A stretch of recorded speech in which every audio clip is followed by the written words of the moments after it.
El artículo 18 de la Constitución nos da derecho a estar informados e informar sin censura, sin reservas y con responsabilidad. La investigación periodística nos permite encontrar evidencias para sacar a la luz verdades ocultas. Nuestra misión es presentar esas evidencias porque las evidencias nunca mienten. Amigos televidentes, tengan ustedes muy buenas noches. Bienvenidos a la segunda temporada de Artículo 18.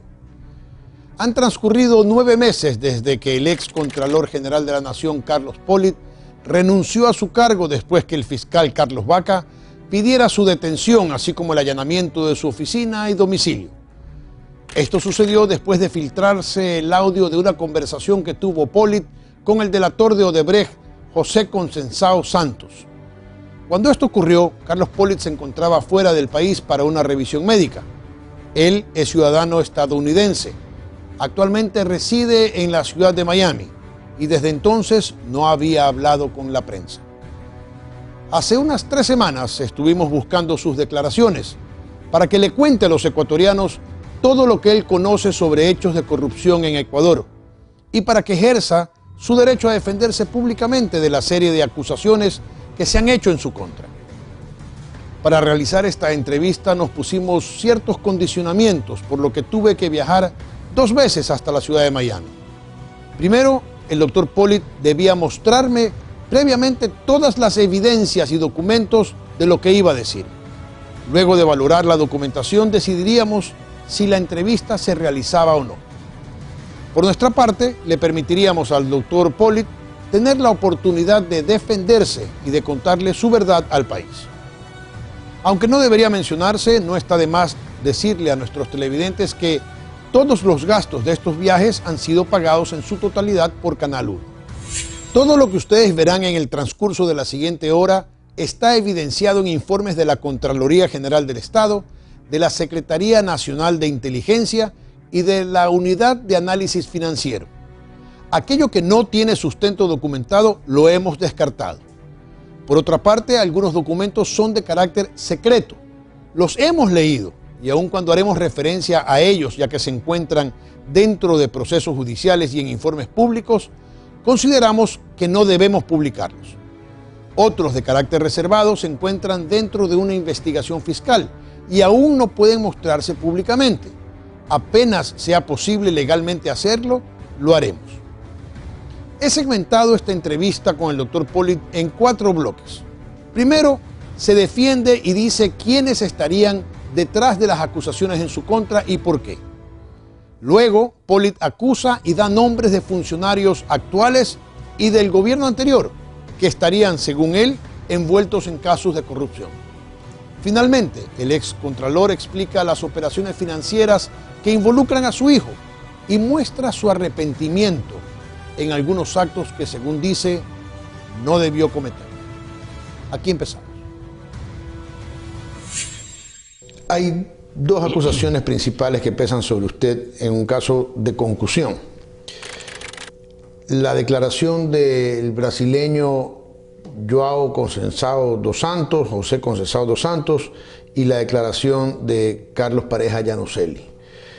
Ellos aseguran haberle entregado dinero a usted, el uno en efectivo, el otro también en un maletín.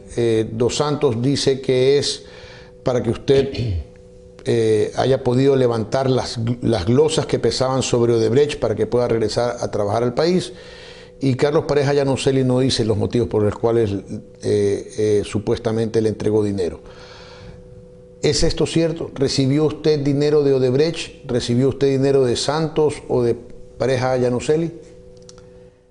Mire, señor periodista y ciudadanos ecuatorianos, jamás, nunca recibí dinero alguno, ni del señor Carlos Pareja Llanuselli, ni de este señor Santos de Brasil. ¿Por qué lo dicen entonces? Primero, usted conoce que luego de que se revela, en el caso de Carlos Pareja, que tuve algunas visitas en la regional de Guayaquil por parte de su primo Charlie Pareja Cordero y él, donde constan las agendas en la institución, que me iba a pedir permanentemente de que los auditores lo perseguían y que no le cerraban su informe, que le hacían a su patrimonio. Efectivamente, luego de poco tiempo, la Fiscalía reportó al equipo de auditor las cuentas que tenía Carlos Pareja en el exterior y se produjo lo que ya todos conocemos, indicios de responsabilidad penal por incrementos patrimoniales. Esa fue una investigación hecha en Contraloría por usted. En la Contraloría, en mi administración, exactamente. Todo lo que voy a hablar es en relación a mi administración. Luego de eso, se entregó ese informe, ahí vino el tema que todos conocemos, que ya no se dice nada, quién lo llamó para que se vaya, que habían llamadas telefónicas, que se iba a investigar por la Fiscalía. En nada ha quedado. No pasó nada en el país y no se conoce la verdad.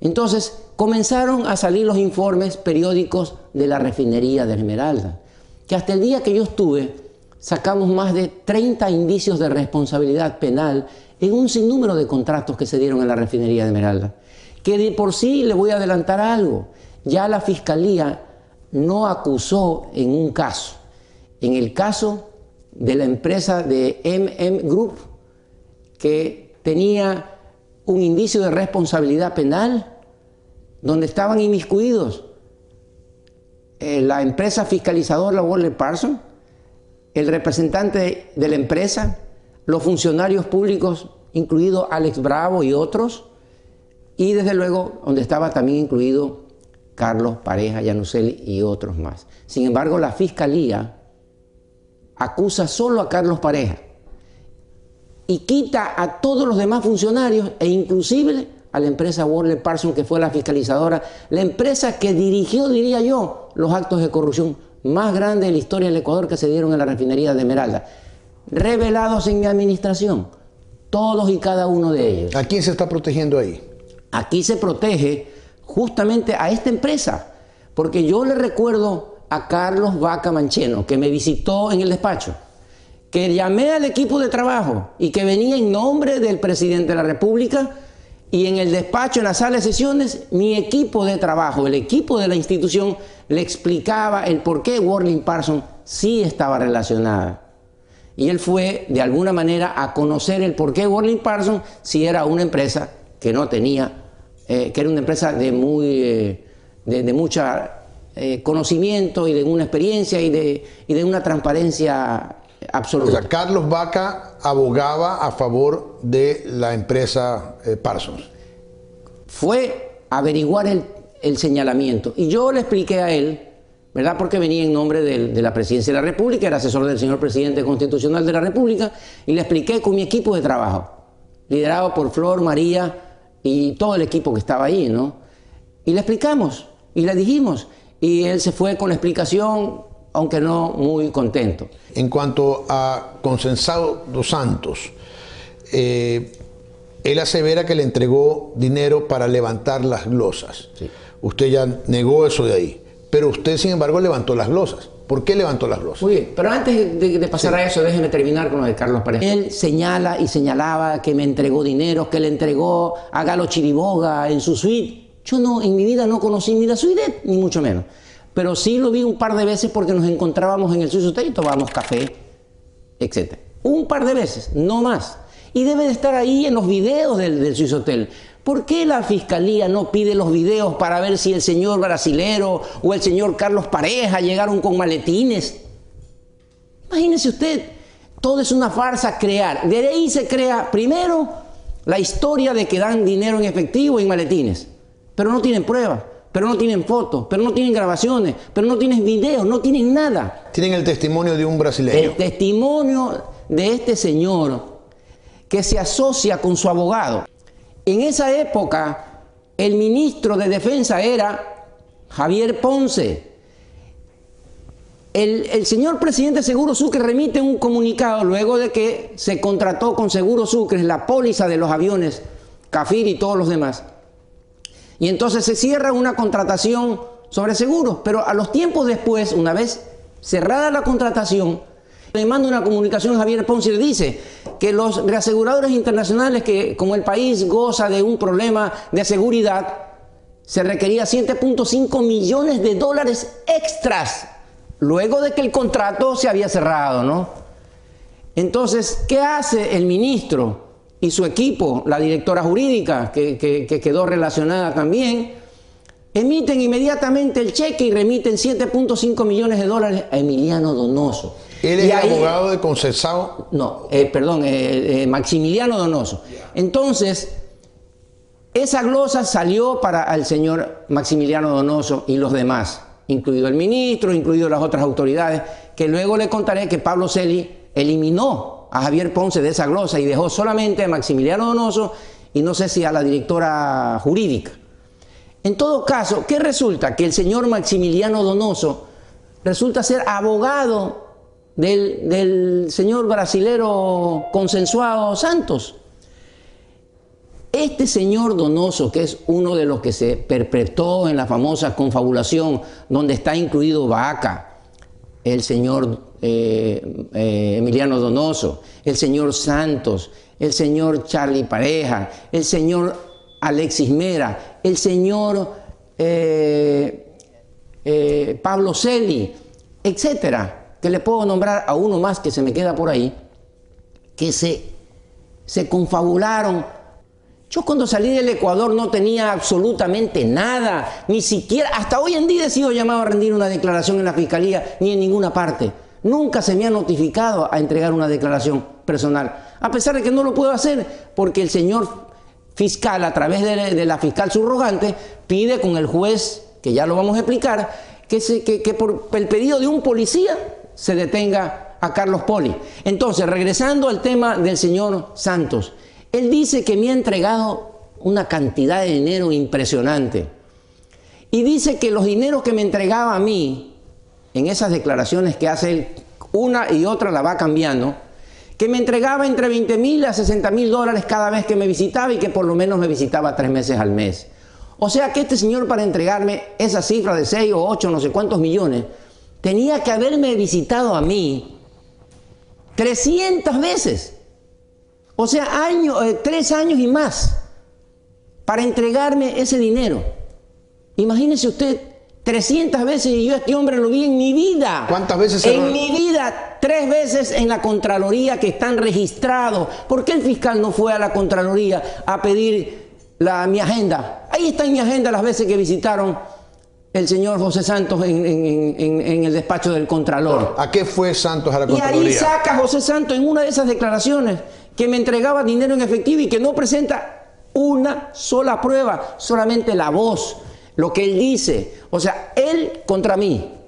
Pero yo en mi vida ni he recibido ni jamás le pedí un dinero ni un centavo. ¿Y el audio en que él conversa con usted? Voy allá. Entonces, ¿qué es lo que resulta? Este señor en su delación dice que, ¿cómo conoció usted?, le pregunta el fiscal a Carlos Poli, al Contralor. Ah, porque un señor abogado Marchán, que ahora sabemos que es del estudio jurídico Pérez Bustamante, la fiscalía lo convoca pues a este señor a declarar. ¿Y por qué no ha hecho público el fiscal esa declaración de este señor? Porque Consensuado Santos dice que él fue el intermediario para presentarme con este señor brasilero.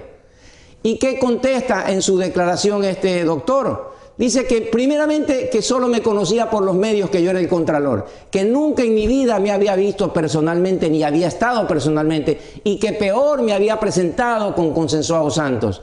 ¿Y quiénes ellos? Sí tenían contratos con Odebrecht. O sea, el señor, un ilustre abogado, que pensando a lo mejor este señor Consensuado que se iba a prestar para una tramoya, él lo desmiente y le dice que jamás me ha presentado a mí con este brasilero. ¿Por qué levantó las glosas entonces? ¿Qué resulta? Aquí viene algo importante y que el país conozca. La Contraloría emite su informe donde emite las glosas por más de 70 millones de dólares y 2 indicios de responsabilidad penal que fueron remitidos a la Fiscalía General del Estado en la época del doctor Washington Pesantes. Esto se remite a Ambato y el fiscal distrital de Ambato realiza la investigación e inicia la instrucción fiscal. ¿Contra los funcionarios que señaló la Contraloría, los funcionarios de Odebrecht y los funcionarios de Estado, en este caso los que representaban a Hidropastasa. Entonces, el fiscal posteriormente archiva la denuncia, archiva la instrucción fiscal y dice que aquí no pasó nada, ¿verdad? Las glosas, ¿por qué se levantan? ¿Por qué? El gobierno nacional, a través de Hidropastasa, llega a un acuerdo con la empresa Odebrecht. Allí nunca participó la Contraloría General del Estado y peor esta autoridad que era en ese momento el Contralor del Estado. Nunca, ningún funcionario participó en ninguna reunión de las que se hicieron, y yo tuve conocimiento, se hicieron en la Presidencia de la República. Ustedes conocen que todo lo que se hacía en el gobierno tenía que tener visto bueno de Alexis Mera para todo. Porque Alexis Mera a mí algunas veces me llamó por diferentes temas y él recibía mi respuesta, siempre. Inclusive una vez le mandé una queja al presidente de la República contra él. Entonces, se arma ahí el arreglo. ¿Quiénes se reunían en la presidencia? Luego de expulsada la empresa por el gobierno, que dice Alexis Mera que la lideró el vicepresidente de la República, luego se reúnen Hidropastasa, el gobierno a través de sus funcionarios, donde tuve conocimiento, se hicieron en la presidencia de la República, donde participa el Procurador General del Estado y la empresa y los representantes de Odebrecht. No conozco quiénes eran los representantes de Odebrecht. ¿Nunca fue usted una de esas reuniones? Jamás, nunca. Entonces ahí se da el tema de el convenio, la transacción entre el gobierno del Ecuador y Odebrecht de Brasil. Y llegan a un acuerdo, dice el procurador, abre su primera resolución donde analiza y dice que para llegar a un acuerdo la empresa Odebrecht le exigía al gobierno ecuatoriano se eliminen las glosas y se eliminen la denuncia que presentó Hidropastasa, ¿verdad? Porque denuncia con acusación particular a los brasileros, que retiren esa denuncia. Pero no hacen hincapié a los indicios penales que mi administración reveló. ¿Qué pasa? Que en ese acuerdo y en esos indicios penales se dieron porque ahí se crearon un sistema de adendas, donde la Contraloría revela que esas adendas no existían en la ley y que el informe de auditoría revela también documentos falsificados. Habían documentos falsificados. Sin embargo, el fiscal y la fiscalía lo archivan. Ahí el procurador no presentó acusación particular, no reclamó el por qué se archivaba esos indicios penales. Es que el procurador nunca hizo nada, ni siquiera la acusación que presenta conmigo la presenta, contra mí la presenta él. Manda a un abogado de su oficina para que la presente. Entonces, se da la transacción con el Procurador General del Estado, ¿verdad? Y Hidropastasa comunica a la Contraloría que para llegar a este acuerdo se tiene que bajar las glosas, ¿verdad?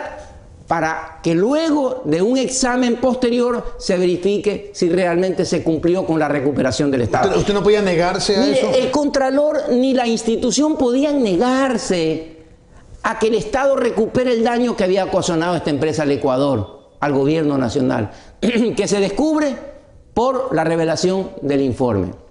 ¿Usted no podía bajo ningún concepto? No podíamos negarnos porque una sanción civil, que es un acto administrativo, lo obligamos al funcionario y al Estado a recuperar el daño que se ocasionó.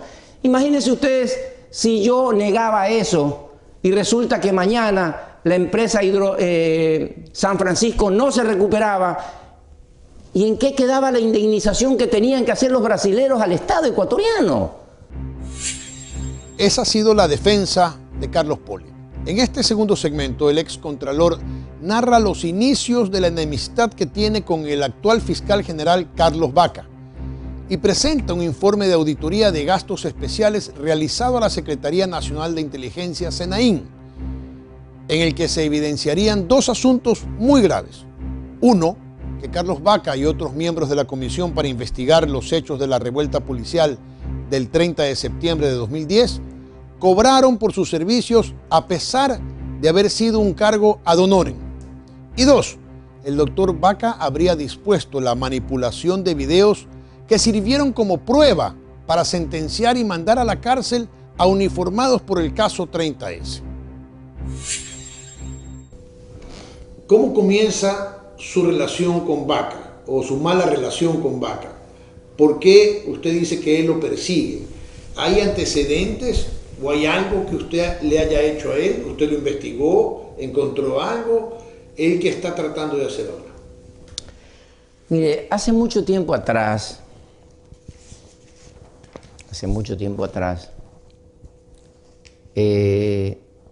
salió un informe con indicios de responsabilidad penal contra el señor Diego Guzmán. Diego Guzmán es una persona muy allegada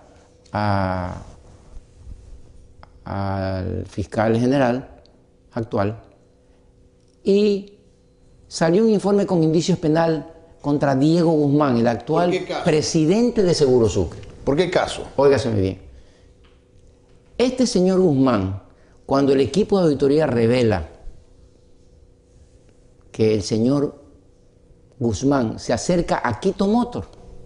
¿Él qué era? ¿Qué era Diego Guzmán? Él acababa de dejar su cargo y estaba por ocupar seguramente otro, porque era parte del gobierno también del presidente Correa. Ese indicio de responsabilidad penal sale porque él se acerca a Quito Motor. ¿Como representante de qué? O sea, Diego a Guzmán comprar un carro para él. Ya, okay. Con $79,000 en efectivo. El señor de Quito Motor, todo lo que le digo está relacionado en el informe, inclusive enviado a la UAF. Y ese informe que está ahí arriba, que se lo voy a entregar, es el indicio de responsabilidad penal. Se acerca a Quito Motor a comprar un vehículo del año en $79,000. En efectivo. Se terminó la auditoría y se revela los indicios penales y se mandó a la fiscalía en la época de Galo Chiriboga, el doctor Galo Chiriboga. ¿Quito Motor qué hizo? Quito Motor denunció a la UAF,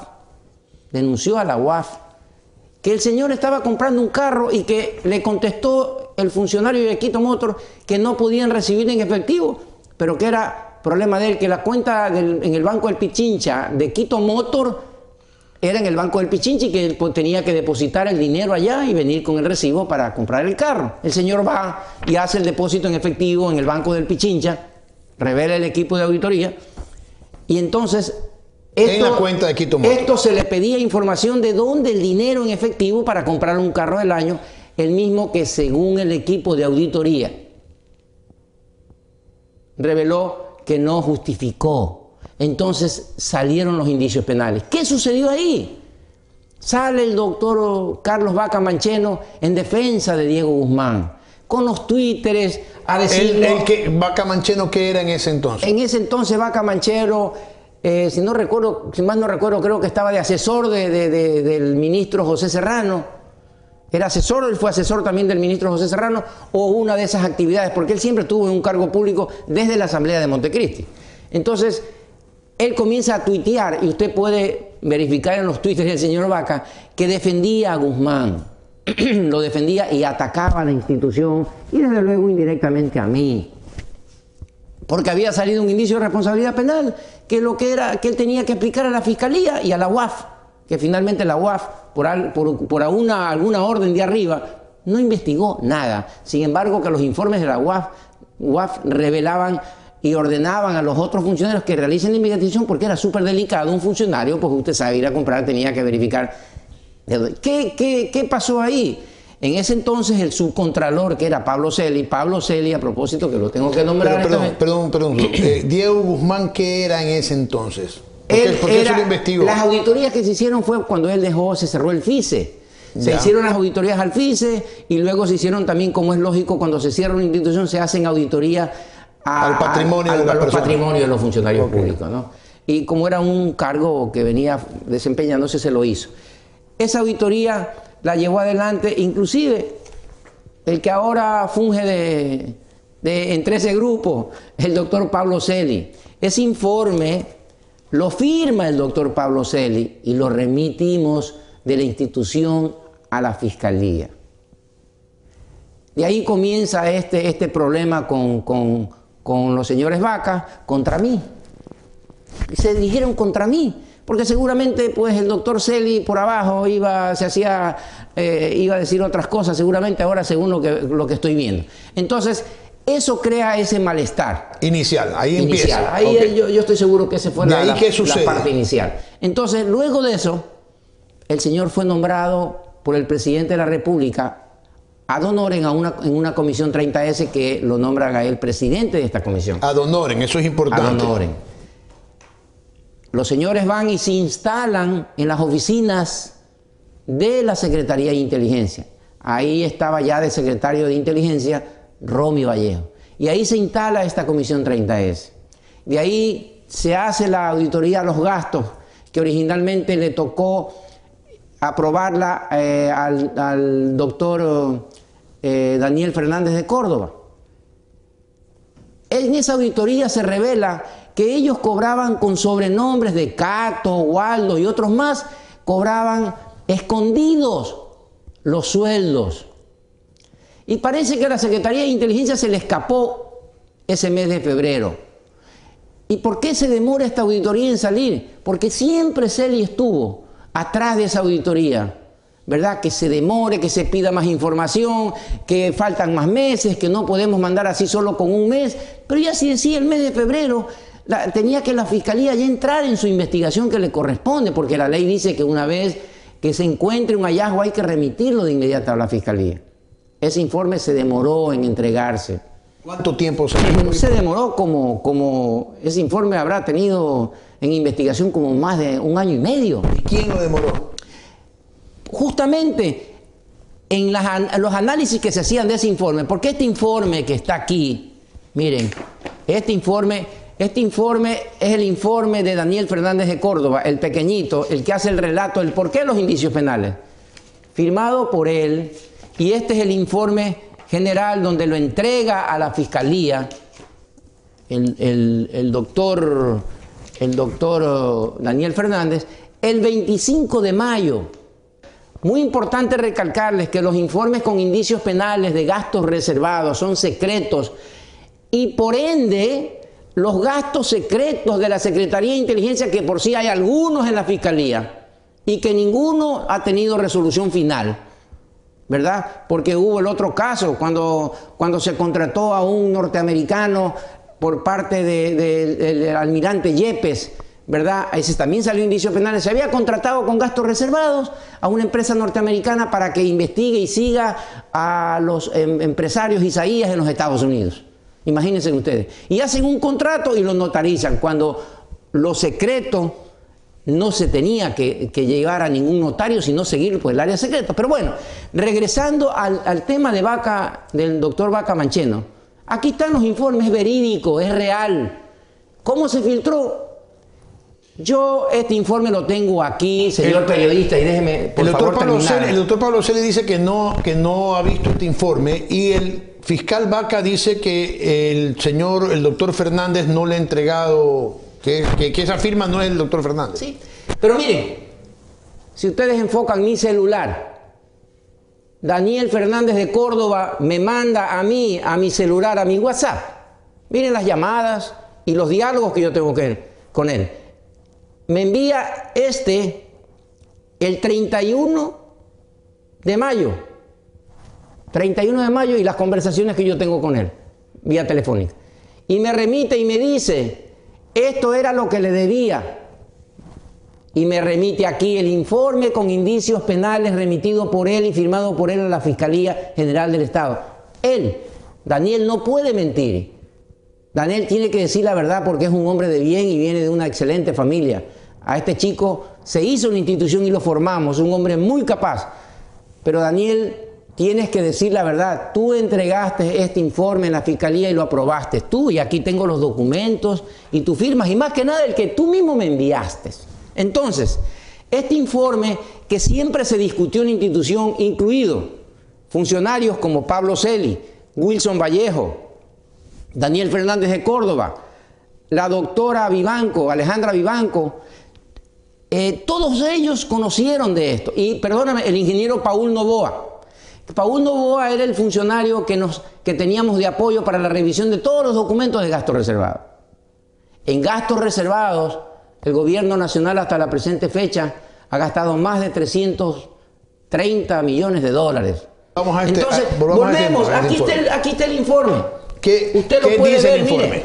Mire, con las cámaras a color. Esto es el informe verídico y copia de su original, que él me entrega a mí y me lo envía el doctor Daniel Fernández de Córdoba. Debo decirle algo importante. ¿Por qué Daniel Fernández de Córdoba le entrega a usted algo que supuestamente es secreto? No, porque siempre yo he estado permanentemente dándole instrucciones a los contralores encargados que tengan mucho cuidado cuando liquidan gastos reservados. Y Daniel Fernández, que le tocó a él aprobar este informe, porque tiene su historia de demora, ¿verdad? Porque siempre hubo, como dice algún día el fiscal, claro que tuve presiones. Yo tuve muchas presiones y la visita suya por este informe, 2 veces me visitó usted al despacho. 2 veces. Y me decía que usted era inocente, que eso no era, ¿verdad? Y yo le digo, presente sus descargos.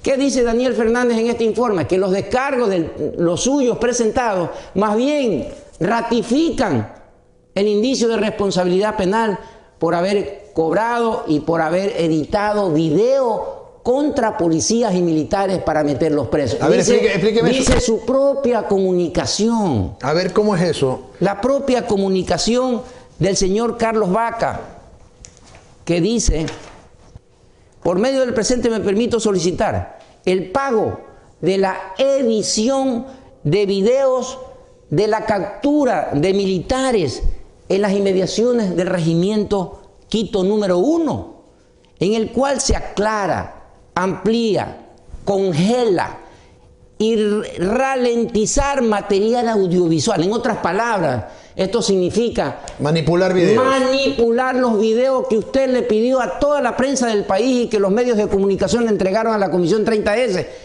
Él contrató para manipularlos. Esto es lo más grave de este informe.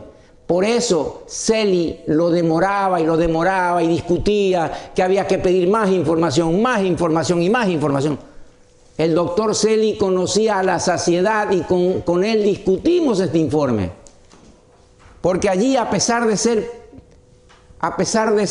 Daniel Fernández de Córdoba el que lo aprueba, siempre se trató este informe porque era uno de los informes más peligrosos e importantes, porque usted ve la magnitud de la situación. ¿Está usted consciente que con esto, todo lo que ha hecho la comisión del 30S pasa a ser un fraude? Señores, un fraude. Es tan grave. Usted sabe lo que es tan grave auditar, pedir a la prensa los videos y auditar. Todos los policías presos y militares presos pueden usar mañana este informe. ¿Dónde está el coronel Carrión, que es asambleísta, que también fue parte de esto? Aquí está el informe. Es verídico y no es lo que dice Pablo Celi, que es un mentiroso por sacar cosas y, claro, deberse favores con el fiscal. Él le debe el favor del fiscal de que dice que no hay informe. Y el fiscal no lo imputa a él por ocupar un cargo ilegítimamente, porque yo al doctor Celi lo cesé en funciones el 25 de mayo. Esto es lo que tiene que decir Vaca Mancheno: responda por este informe de gastos reservados y usted hizo meter preso a través del fiscal Garo Chiriboga a todos esos inocentes. Eso es el tema más importante. Eso es corrupción. No solamente el que usted firma como Cato, pues. Usted firma como Cato para cobrar los sueldos escondidos. Este informe de Contraloría sobre la Comisión 30S es solo una parte de una auditoría más grande que se hizo a la Secretaría Nacional de Investigación, SENAIN. En esa auditoría hay varios informes de operaciones secretas realizadas por los servicios de inteligencia en las que se han gastado cientos de miles de dólares de los ecuatorianos para pagar a informantes extranjeros, para hackear a activistas políticos, para seguir y espiar a funcionarios del propio gobierno, para pagar encuestas, entre otros gastos.